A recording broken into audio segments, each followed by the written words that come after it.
Verona è una tappa importante, 2 partite in 4 giorni, io voglio 2 prove di carattere, 2 prove di attaccamento, 2 prove piene di passione, di risorse. Sbagliamo, non me ne può fregare di meno, voglio 2 prove di spessore umano, di attaccamento, di partecipazione, di affiliazione, di squadra, di gruppo, di appartenenza, usate i termini che volete.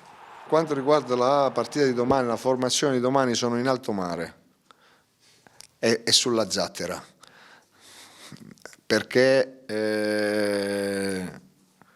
ho tantissimi dubbi su chi schierare, perché la settimana è stata particolare, il mare è calmo, ma il vento viene da terra, quindi ci porta al largo. Siccome il mare è calmo e noi andiamo al largo senza riferimenti, quindi preferisco il mare mosso. Almeno sappiamo, stiamo lì, bisogna combattere, lottare. Chievo è sempre una squadra ostica, mestierante, di giocatori che sanno giocare, che giocano da tanti anni in questo campionato, furbizia, e noi andremo a cercare di fare la nostra gara seriamente, evitando quegli errori dovuti anche a un piccolo grado di tensione, a un qualche leggerezza di troppo che abbiamo avuto nella partita precedente in casa con la Lazio. Nel momento in cui non dovessimo invece avere quel livello di attenzione, quel livello di applicazione, noi rischiamo di essere una squadra qualunque e non bisogna ristagnare.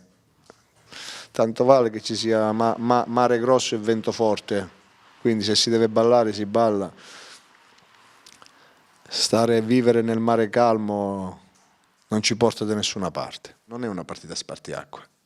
È un capire se vogliamo stare su quel mare calmo senza vento e senza onde, o se vogliamo non solo lottare per qualcosa, costruirsi un qualcosa, una credibilità, un'identità forte, uno spirito di appartenenza, capire quanti siamo, chi siamo, dove siamo.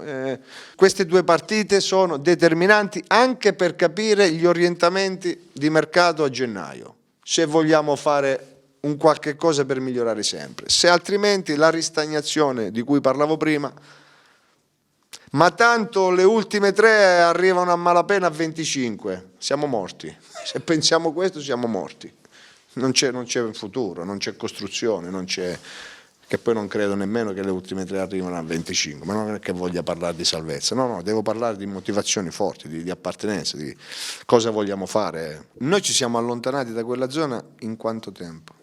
1 mese e mezzo, e quindi per ritornare lì basta un altro mese e mezzo, quindi io non è che tutte queste sicurezze, queste certezze non ce le ho, perché vivo di quotidiano, quindi non penso a... Lo stimolo deve essere con noi stessi. Noi come calciatori, noi come staff tecnico, il club come club, i calciatori come calciatori, che tipo di orizzonte vogliamo darci, che tipo di percorso vogliamo fare, e lo misuro attraverso la prestazione, il che molte volte non corrisponde ad ottenere un risultato positivo, ma quando abbiamo perso 4 partite consecutivamente, io non ho fatto una piega. Non mi sono smosso da lì. Perché? Perché la sensazione, il sentore è che la squadra comunque stesse migliorando, stesse scalando pezzettini, gradini di eccetera eccetera eccetera. In questo momento voglio che la squadra ribadisca un'anima, perché disputare le prossime 2 partite che sono ravvicinate in 4 giorni senza lasciare il segno, bisogna rimischiare il mazzo, bisogna capire. Voglio una risposta caratteriale e non un sopravvivere. O si vive o si muore, sportivamente parlando. Sopravvivere no. Il fatto che la gente sostenga, il fatto che la gente stia lì attaccata fino all'ultimo secondo dell'ultimo minuto ad apprezzare, non è che ci dà alibi, ci carica di ulteriori responsabilità. Io devo mettermi nella condizione di soddisfare